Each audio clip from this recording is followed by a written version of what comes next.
అందరికీ నమస్కారం. కార్యక్రమం ప్రారంభించే ముందు గురువుగారి బ్రహ్మర్షి పత్రి గారికి ఒకసారి మనం ధన్యవాదాలు చెప్పుకున్నాం. మనం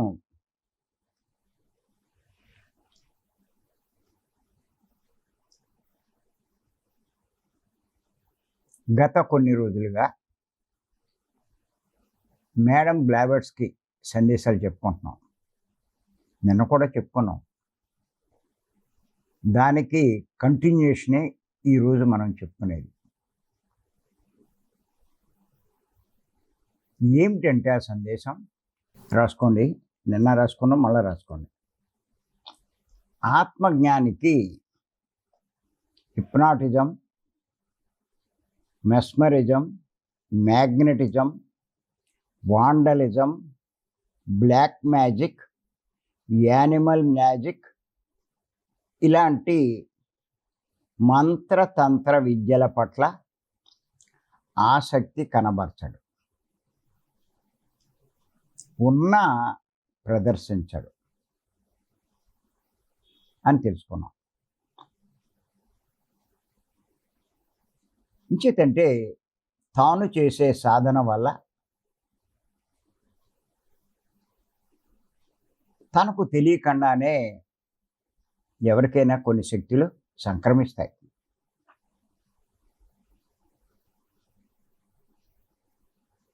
నిజమైన సాధకుడు వాటిని, ఆ శక్తుల్ని తన ఆత్మ ఉన్నతికి ఉపయోగించుకుంటాడు. కానీ 10 మందికి చెప్పుకుని గొప్పలకు పోడు. మరి ఈ క్షుద్ర విద్యల గురించి కొంచెం అవగాహన కోసం తెలుసుకుందాం. కొంతమంది ప్రదర్శిస్తే ప్రదర్శించవచ్చు సంపాదించుకొని. ఎన్నో చూస్తున్నాం మనం లోకంలో. జనాలను ఆకర్షించడానికి ఇవి ప్రదర్శిస్తారు. ఇవి ప్రదర్శించకపోతే వాళ్ళు వీళ్ళకి ఆకర్షితులు కారు, పట్టించుకోరు అసలు.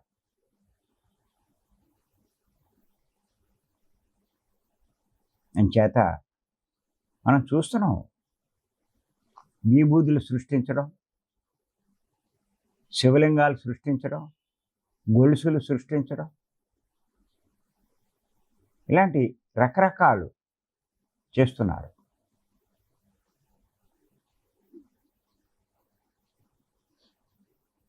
ఇంకా కొంతమంది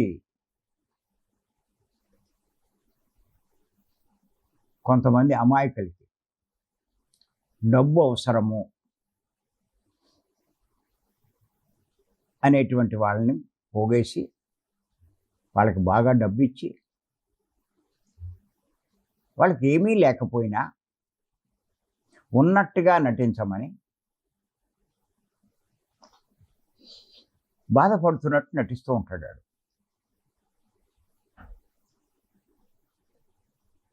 అప్పుడు ఈయనొచ్చి ఆ దేవుణ్ణి పిలిచి,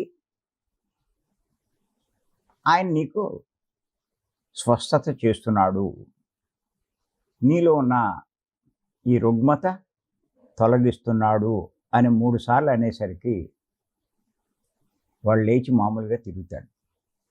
ఇది మనం క్రిస్టియన్ సమావేశాల్లో వేల మంది మధ్యలో చేస్తూ ఉంటారు. కొంతమంది ఏం చేశారంటే ఇలా ట్రైనింగ్ ఇచ్చేవాళ్ళని, ట్రైనింగ్ సెంటర్స్ ఉన్నాయి, వాళ్ళకి వీడు ఎలా ట్రైనింగ్ ఇస్తాడో అవి కూడా వీడియోలు తీసి పెట్టారు యూట్యూబ్లో. అక్కడ చూపించేవాళ్ళు ఎవరూ కూడా ఆ రుగ్మతలు ఉన్నవాళ్ళు కాదు, నటించేవారు.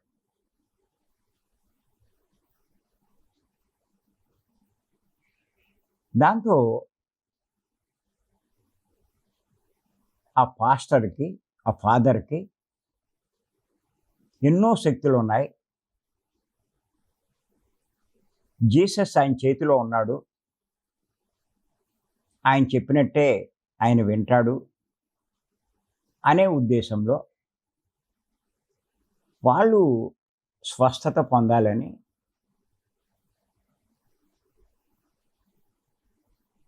వందలు వేలు కూడా ఆయనకి సమర్పించే వాళ్ళు ఉన్నారు. అలా లక్షలే కాదు, కోట్లు సంపాదించిన వాళ్ళు ఉన్నారు. వాళ్ళకేం తెలుసు? నిజమే అనుకుంటారు.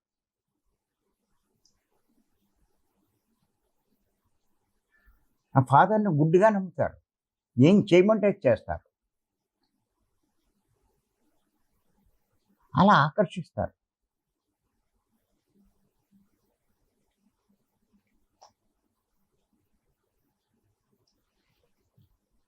కానీ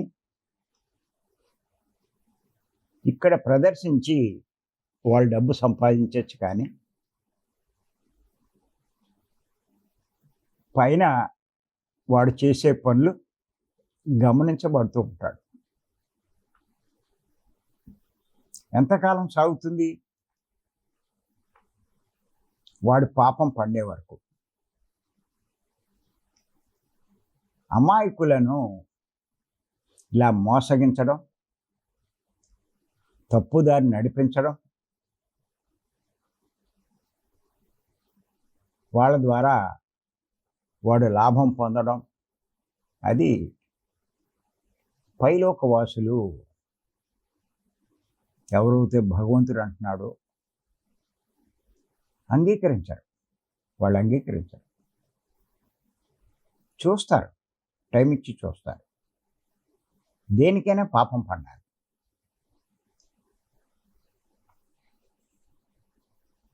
బుద్ధుడు అంటాడు కదా, పాపం చేసేటప్పుడు ఎవరికైనా సుఖభ్రాంతి ఉంటుంది. మరి ఇలా మోసం చేస్తున్నాడు అంటే, మోసం చేసి వీళ్ళందరినీ మభ్యపెట్టి డబ్బు సంపాదిస్తాడు. డబ్బు సంపాదించి ఏం చేస్తాడు? ప్యాలెస్లో ఇల్లు కట్టుకుంటాడు. కట్టుకుని ఏసీలు, కార్లు, వైభవమైన బంగళా అన్నీ కట్టుకుని సుఖపడాలని అనుకుంటాడు. అదే చెప్పాడు బుద్ధుడు. సుఖభ్రాంతితోటే ఎవరైనా పాపాలు చేస్తారు అని చెప్పి. కానీ మళ్ళీ అక్కడ కానీ అని కూడా చెప్పాడు. వారి పాపం పండితే,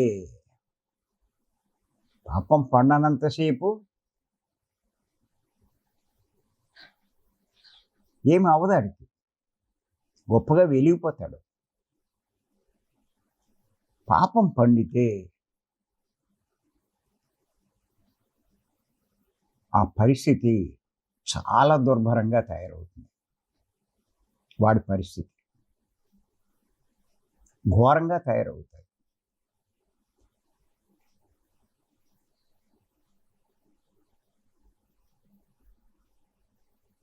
అది మనం గమనిస్తే తెలుస్తుందండి. క్రిస్టియన్ మిషనరీసే కాదు, మన సొసైటీలో కూడా కొంతమంది మాస్టర్స్ ఇలాగే రకరకాల కారణాలు చెప్పి మభ్యపెట్టి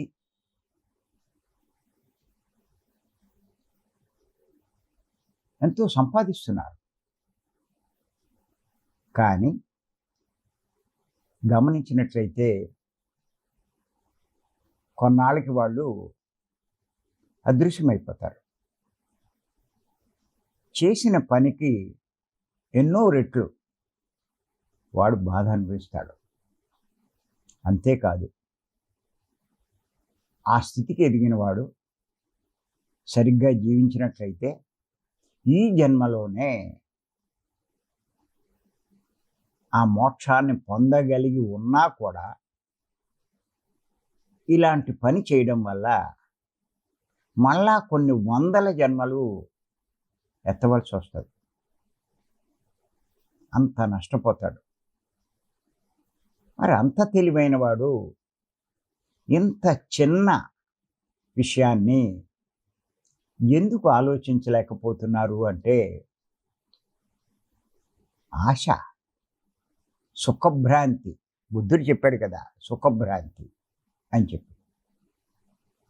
అది అందుచేత ఈ ఆధ్యాత్మిక మార్గంలోకి వచ్చిన వాళ్ళు వారు చేసే సాధనల వల్ల కొన్ని శక్తులు సంపాదించుకోవడం అన్నది సహజం, గుర్తుపెట్టుకోండి. వాటితో విర్రవేయకూడదు, ఇతరుల్ని మాయ చేయకూడదు, మభ్య పెట్టకూడదు.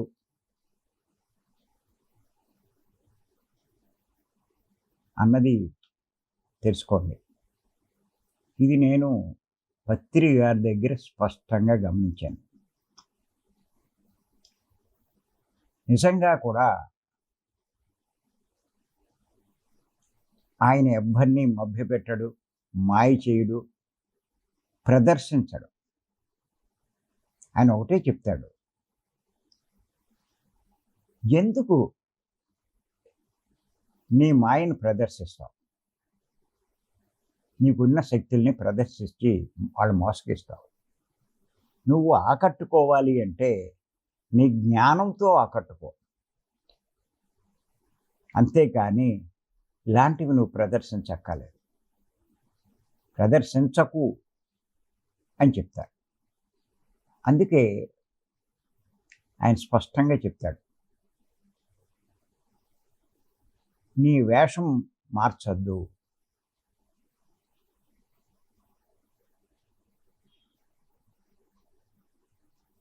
నువ్వేదో గడ్డాలు మీసాలు పెంచకు, కాషాయులు ఇటువంటి ఏమి ధరించకు, గుండ్లు గిండ్లు ఇటువంటి ఏమి చేయించకు.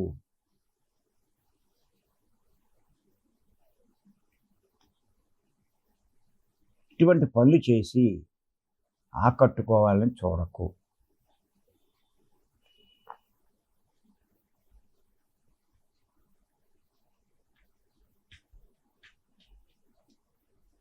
అని స్పష్టంగా చెప్పాడు.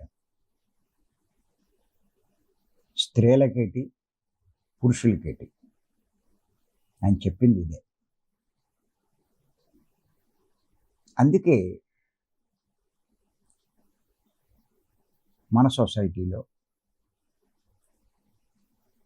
వేషభాషలకి ప్రాముఖ్యం ఇవ్వరు. కానీ ఇంకా కొంతమంది స్వార్థపరులు ఈ గడ్డాలు అయ్యి పెంచి,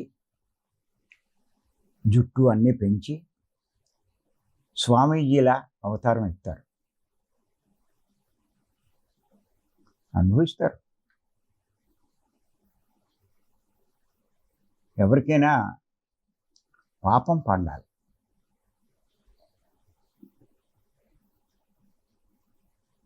ఎవరు ఏది చేసుకుంటే అలాంటి ఫలితమే. అందుకే శంకరాచార్య వారు చెప్తారు కదా స్పష్టంగా, జటిలో ముండి లుంచిత కేశ కాషాయాంబర బహుకృత వేష పశ్యన్నతపి పశ్యతపి మూఢో.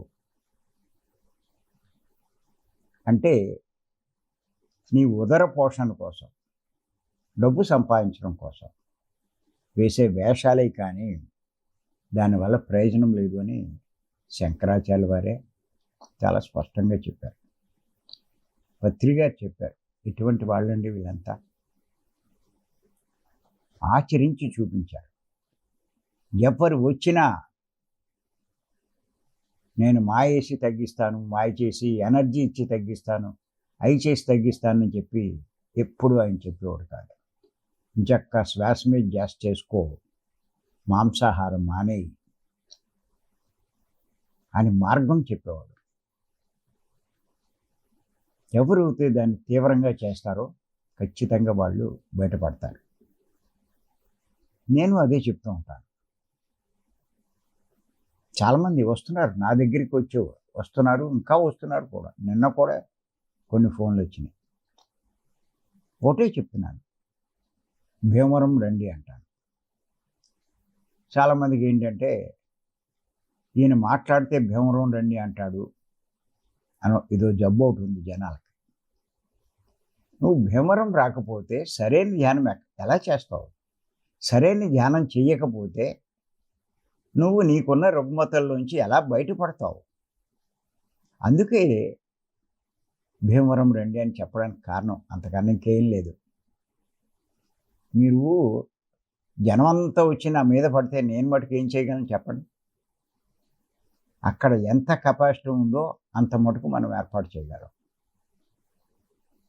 అంచేత నేను ఎన్నో చోట్ల ఈ క్లాసులు ఇప్పుడు నిర్వహించడానికి కారణం కూడా భీమవరంలో ఒత్తిడి తగ్గడానికే, అంతకన్నా ఇంకేం కాదు.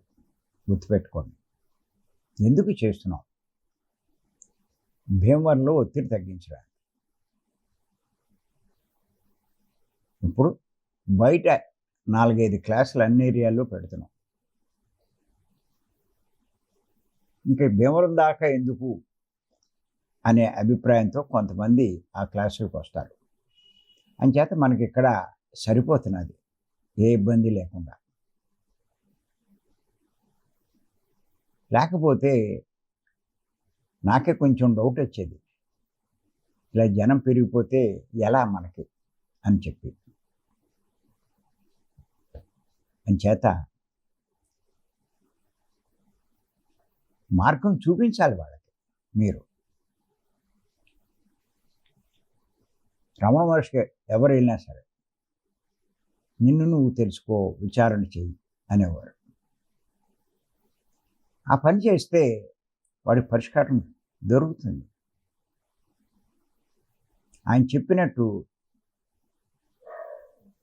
వాడిని తెలుసుకుంటే, వాడికి వాడు తెలుసుకుంటే అన్ని సమస్యలకి పరిష్కారం అదే. అలా గొప్పవాళ్ళు ఒక్కొక్కళ్ళు ఈ సత్యాన్ని వారి వారి స్టైల్లో వివరించేవారు. నేను చూసేవాడిని పత్రికని. ఎవరినైనా సరే శ్వాస మీద ధ్యాస పెట్టు, మాంసాహారం వదిలే, ఈ రెండిట్లోనే నీ పరిష్కారం ఉంది అని చెప్పేవాడు. అది అంచేత మేడం బ్లావర్ట్స్కి ఏమన్నారంటే, ఇటువంటి మంత్రతంత్ర విద్యల పట్ల ఆత్మజ్ఞాని ఆసక్తి కనపరచడు, ఉన్న ప్రదర్శించడు అని చెప్పారు. ఈ ఒక్క పాయింట్ అంత అద్భుతమైన పాయింట్ అండి. ఇటువంటివి తెలుసుకోలేకే చాలామంది మాస్టర్లు ఈ స్థాయికి వచ్చిన వాళ్ళు పతనం అయిపోతున్నారు. వాళ్ళకి ఇంకా అర్థం కావట్లేదు. ఈ జన్మ కాదు, ఎన్నో జన్మలు వెనకబడిపోతారు వాళ్ళు. చివరికి వచ్చి వెనక్కి వెళ్ళిపోతున్నారు. ఓ పెద్ద క్యూ ఉంది రైల్వేలో టికెట్ బుకింగ్. ఆడు ఒకదానికి రాసుకురావాల్సింది ఇంకోటే రాసుకుంటాడు. ఆడేమంటాడంటే సరి చేసుకురా అంటాడు. ఆడు సరి చేసుకుని మళ్ళా వద్దాం అనుకుంటే ఎక్కడో వెనకాల ఉంటాడు, ఇంకో గంటకో 2 గంటలకో. కానీ మళ్ళా కౌంటర్ చేరుకోలేడు. అదే సరిగ్గా చేసి ఉంటే అక్కడే టికెట్ వచ్చేసింది. చూడండి వీడి ఎంత వాడు వృధా చేసుకున్నాడు. ఎవడో ఒప్పుకోడు మధ్యలో దూరడానికి. ఇది అంతేనండి. ఇంత చివరికి వచ్చినోడు చాలా జాగ్రత్తగా ఉండాలి, చాలా కేర్ఫుల్గా ఉండాలి. అది అంచేత ఈ క్షుద్ర విద్యల గురించి కొంచెం వివరించుకుందాం.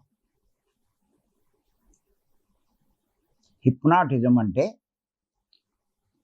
నరాల ద్వారా మస్తిష్కాన్ని ప్రభావితం చేసే ప్రక్రియ. అంటే మనసును ప్రభావితం చేస్తారు, మస్తిష్కాన్ని. అంటే వాడి ఆజ్ఞతో ఇతరుల నరాలపై ప్రభావాన్ని చూపడం.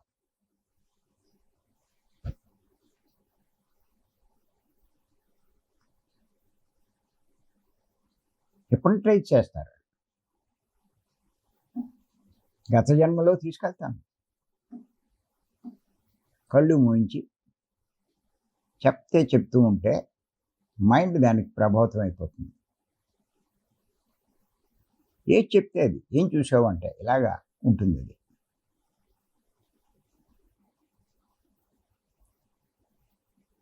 నరాలపై ప్రభావం చూపే ప్రక్రియ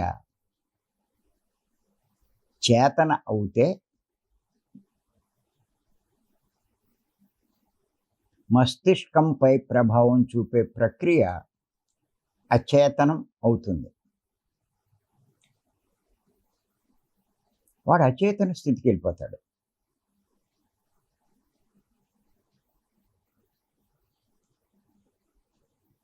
చెయ్యి పైకి ఎత్తాలని నిర్ణయించుకుంటే మెదడు దానికి అనుగుణంగా తరంగాలను పుట్టిస్తుంది.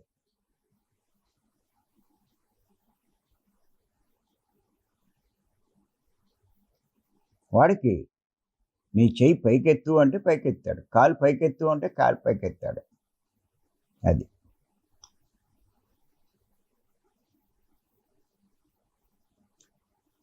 ఒకవేళ ఎవరైనా ఆ మెదడులో వ్యతిరేక భావాల్ని పంపించగలిగారనుకోండి, అప్పుడు అసలు ఉద్దేశం విగిపోతుంది.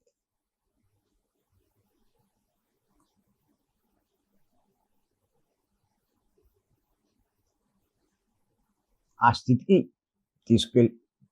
తీసుకువెళ్ళినప్పుడు నోరు తెరవమంటే తెరుస్తాడు. నోట్లో ఉప్పేసి పంచదార తిను అంటే తినేస్తాడు. కారం వేసి అదే పంచదార అన్నా తినేస్తాడు. అలా ఉంటుంది. దీనినే హిప్నటైజ్ అంటారు.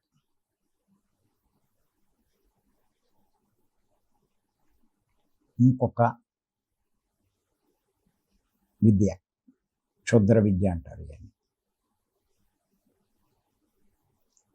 కళ్ళతో మస్తిష్కాన్ని ప్రభావితం చేయడం. వాడు తీవ్రంగా చూస్తాడు.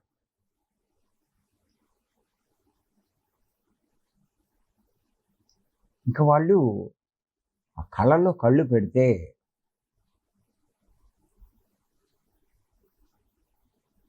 అది ప్రభావితం అయిపోతుంది. అలా ప్రభావితం చేస్తారు.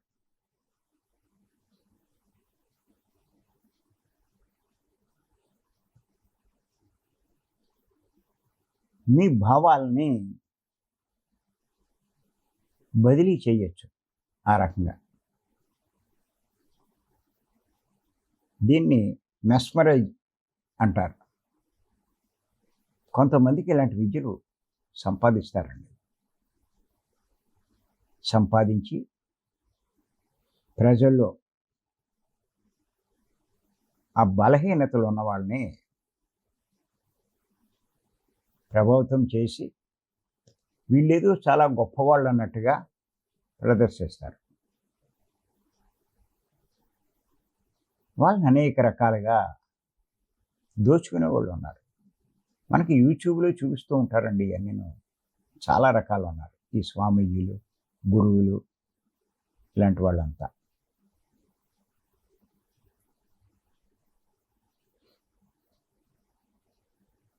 ఏయో దేవతల విగ్రహాలు పెట్టి, లేకపోతే ఇంకా ఏదో అక్కడ భయంకరంగా ఆ చుట్టూ ఉన్న వాతావరణాన్ని మార్చి తేలిగ్గా వాళ్ళని ప్రభావితం చేస్తారు.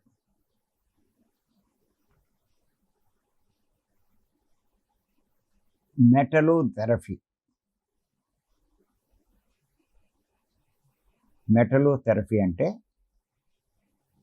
కొంతమంది లోహాలతో జరిపే మానసిక చికిత్స.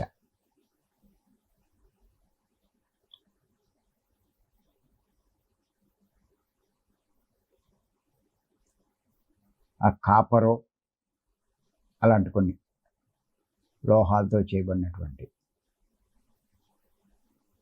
అలాంటి వాటి మీద కూర్చోబెట్టడం, పడుకోబెట్టడం చేస్తే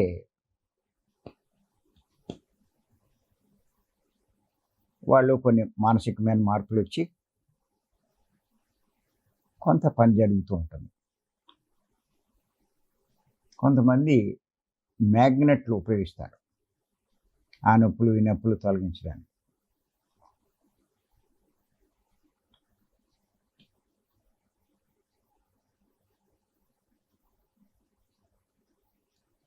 మ్యాజిక్ అంటారు. మ్యాజిక్ చూస్తున్నాం మనం. ఇవి కూడా యూట్యూబ్లో మనం ఎన్నో చూస్తున్నాం. మ్యాజిక్ అంటే ఏంటి అంటే ఎదుటి వారిని మభ్యపెట్టడం. దాన్నే మ్యాజిక్ అంటారు. అది నిజం కాదు, మభ్యపెట్టడం వీళ్ళ తెలివితేటలతో.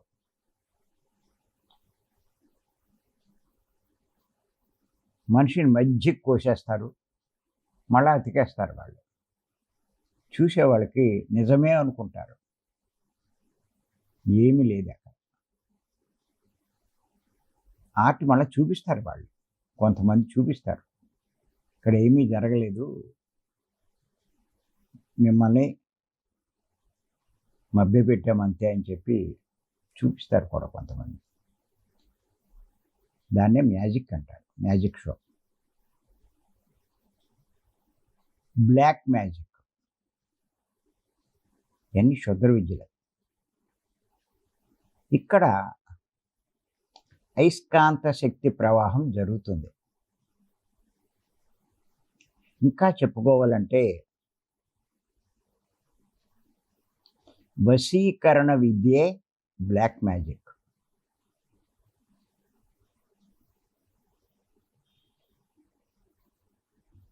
అలాంటి వాళ్ళ దగ్గరికి వెళ్తే మానసికంగా బలహీనంగా ఉన్నవాళ్ళు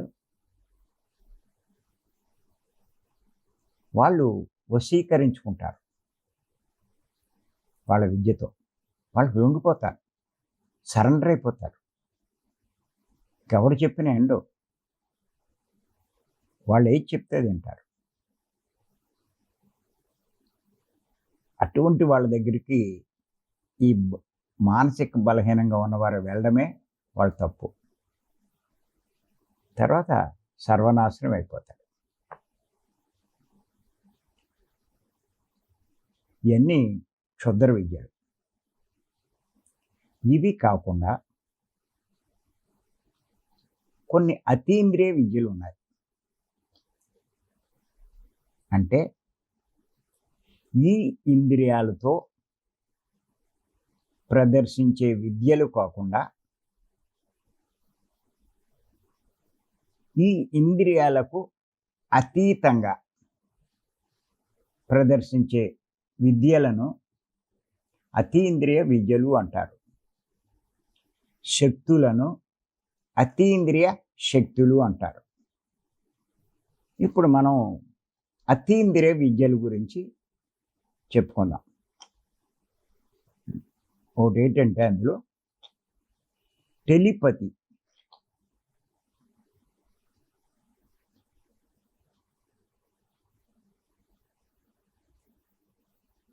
ఇద్దరి మధ్య ఏమీ జరుగుతున్నట్లు పైకి కనిపించకపోయినా ఒకరి ఆలోచనలు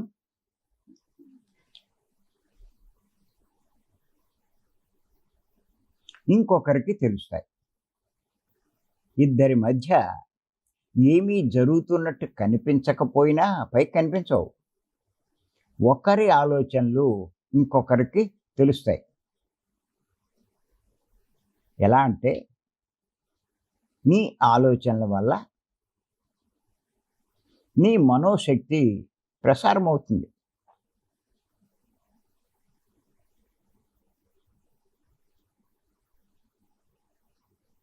నువ్వు ఆలోచించేవి సృష్టిలో ప్రసారం అవుతుంది. మరొకరు కనుక ఆ కదలిక ప్రమాణాన్ని నిర్ణయించి దానితో మేళవించగలిగితే ఆ టెలిపతి ద్వారా అవతల వ్యక్తికి సందేశాన్ని పంపించవచ్చు. అక్కడ ఆడు పంపించింది ఇక్కడ వీడు గ్రహిస్తాడు, ఇక్కడ వీడు పంపించింది అక్కడ వాడు గ్రహిస్తాడు, టెలిపతి ద్వారా. ఈ విద్య ఉన్నవాళ్ళు నువ్వు అనుకునే దాన్ని గ్రహించి ప్రతిస్పందిస్తూ ఉంటారు. అది ఆశ్చర్యం కలుగుతూ ఉంటుంది.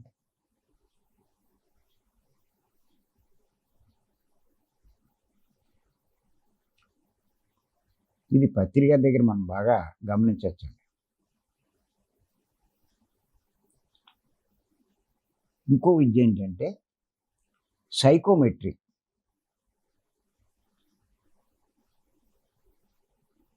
ఒక వెంట్రుక తీసుకుని దాన్ని బట్టి వారి గత జన్మలన్నీ చెప్పడం. అలా మనోశక్తిని బట్టి ఏదైనా చేయవచ్చు, మీకున్న మనోశక్తిని బట్టి.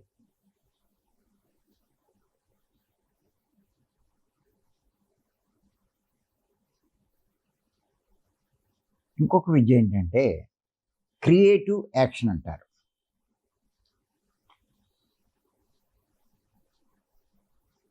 అంటే మనం ఏదైనా చర్య తీసుకుంటే దానివల్ల అవతల వారికి మంచి జరిగితే, మార్పు వస్తే అది క్రియేటివ్ యాక్షన్ అంటారు.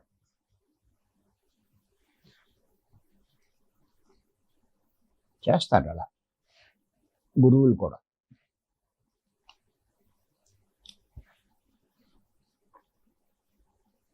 ఆ శక్తులు వాళ్ళకు ఉంటాయి, అతీంద్రియ శక్తి. అలాగే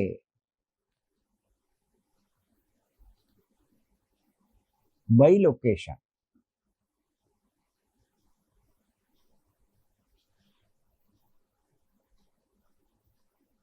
ఇవన్నీ అతీంద్రియ విద్యలు. ఒకే మనిషి ఒకే టైంలో 2 చోట్ల కనిపించగలగడం, ఇది కూడా అతీంద్రియ విద్యే. ఏదో మనం చెప్పుకుంటూ ఉంటాం, లాహిరి మహాశైలు, ఇలా కొంతమంది గురువులు కనిపిస్తారు అని చెప్పుకుంటూ ఉంటాం. ఇంకా ఎన్నో ఉన్నాయి. మీరు ఒక్కసారి స్వామి రామ హిమాలయ గురువులతో సహజీవనం ఆ పుస్తకం చదవండి. ఆయన హిమాలయాల్లో పర్యటిస్తూ ఆయన గురువు సలహా మేరకు ఎంతోమంది వారి యొక్క అపార సాధన వల్ల రకరకాల విద్యలు సంపాదించుకోవడం, అందులో చాలా ఉదహరించారు. చాలా ఉన్నాయి ఇప్పుడు ఇయే కాకుండా. తీక్షణంగా తాళం చెవిని చూస్తే వంగిపోతుంది. ఏదైనా తీక్షణంగా చూస్తే అది ఫైర్ అయిపోతుంది. ఇలాగా ఎన్నో ప్రదర్శిస్తూ ఉంటారు వాళ్ళు. కానీ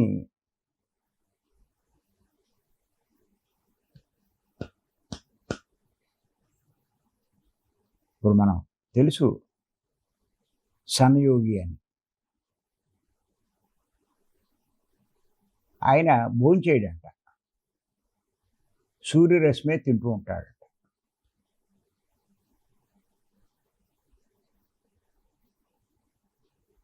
ఇలాంటివి ప్రదర్శిస్తూ ఉంటే సామాన్య జనం ఆకర్షితులవుతారు వాళ్ళకి. పత్రి గారు ఏం చెప్తారంటే, ఇవన్నీ వ్యర్థమైనవి, ఇవన్నీ మీకు ఎందుకండి, వృధా ఇవన్నీను అని చెప్పి. ఎందుకంటే ఒకసారి హైదరాబాదులో ఆ యుగంధర్ అని ఆయన డాక్టర్ గారు ఇటువంటి వాళ్ళని కొంతమందిని పిలిచి అక్కడ పెద్ద క్లాస్ అరేంజ్ చేశాడు. ఆ క్లాస్ అరేంజ్ చేసినప్పుడు నేను వెళ్ళాను, పత్రి గారు వచ్చారు. నేను పత్రి గారి పక్కన కూర్చున్నాను. ఇది చేస్తూ ఉంటే 1-2 రకాల విద్యలు ప్రదర్శించాక పత్రి గారు లేచి వెళ్ళిపోయారు. అప్పుడు నేను కూడా ఆయనతో పాటు వెళ్ళిపోయాను. అక్కడ నాకేం అర్థమైందంటే, ఆ తాళం చేతిని తీవ్రంగా చూస్తూ దాన్ని వంచాడు ఒకడు. పత్రిక చెప్పింది ఏంటంటే, ఆ విద్య నేర్చుకోవడానికి ఎన్ని సంవత్సరాలు పట్టిందంటే 20 ఏళ్ళు 25 ఏళ్ళు చెప్పారు. అంటే వాడి జీవితంలో ఆ విద్య కోసం 20-25 ఏళ్ళు 25 ఏళ్ళు వృధా చేసుకున్నాడు. కానీ ఒక పట్కారు పట్టుకుంటే 2 నిమిషాల్లో వంచొచ్చంట. ఆ పని చేయడానికి ఎందుకంత జీవితాన్ని వేస్ట్ చేసుకోవడం? అలాగే ఈ సన్నయోగి సూర్యరశ్మ, ఆయన ఎన్నో సంవత్సరాలు ప్రాక్టీస్ చేసి ఆ విద్య నేర్చుకున్నాడు. పత్రి గారు ఏమంటారంటే, ఏం పెద్ద గొప్ప విద్యలేం కాదు, అసలు నీకు లైఫ్ ఎందుకు ఇవ్వబడింది?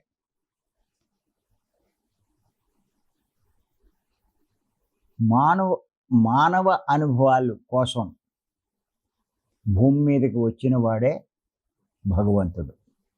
భగవంతుడే మానవ అనుభవాల కోసం భూమి మీదకి వచ్చాడు. ఇక్కడ ఎన్నో మధురమైన ఫలాలు, సస్యాలు, కూరలు, రుచులు ఎన్నో ఇవ్వబడితే వాటిని ఆస్వాదించడం మానేసి ఎందుకు నువ్వు ఇటువంటి పనులు చేస్తావు అని చెప్పి అంటారు. చాలాసార్లు చెప్పారు, ఉగ్గాని బజ్జీ ఎంత బాగుంటుంది అని యజ్ఞాల్లో కూడా చెప్పేవారు. ఆ రుచులు ఆస్వాదించకుండా ఎందుకు నువ్వు వేస్ట్ చేసుకుంటావు? ఒకరు తన శక్తితో కాగితాన్ని అంటిస్తాడు. ఎలా తెలిసింది నీకు విద్య అంటే, ఓ 15 ఏళ్ళు 20 ఏళ్ళు కష్టపడ్డాడు పాపం ఆయన. పత్రి గారు చెప్తారు, ఒక అగ్గు పొల్ల గీస్తే అది వెలిగించేదానికి ఎందుకు 15 ఏళ్ళు నువ్వు వృధా చేసుకున్నావు? నీ సమయాన్ని జ్ఞానం వైపు మరలిస్తే జ్ఞానం పొంది పూర్ణ జ్ఞానవంతుడై కర్మల్ని రహితం చేసుకుని మోక్షాన్ని పొందుతావు కదా, ఎందుకు ఇలా వృధా చేసుకుంటావు అని చెప్పి అంటారు పత్రి గారు. అంచేత ఇవన్నీ ఊరికే తెలుసుకోవడానికే కానీ మీరేదో కష్టపడి అవన్నీ సంపాదించుకొని ప్రదర్శించడానికి కాదు. ఇవన్నీ మనకు అనవసరం. అది మటుకు తెలుసుకోండి. అది అంచేత గుర్తుపెట్టుకోండి, ఒకవేళ మీకు అనుకోకుండా ఏ విద్య అయినా వస్తే ఆ విద్యని దుర్వినియోగం చేయకండి. దాన్ని మీ ఆత్మ ఉన్నతికి ఉపయోగించుకోండి. అది చెప్పడానికే మీకు ఈ విషయాలన్నీ చెప్పడం జరిగింది. మరి ఈ అవకాశం ఇచ్చిన మీ అందరికీ ధన్యవాదాలు చెప్తున్నాను. Thank you.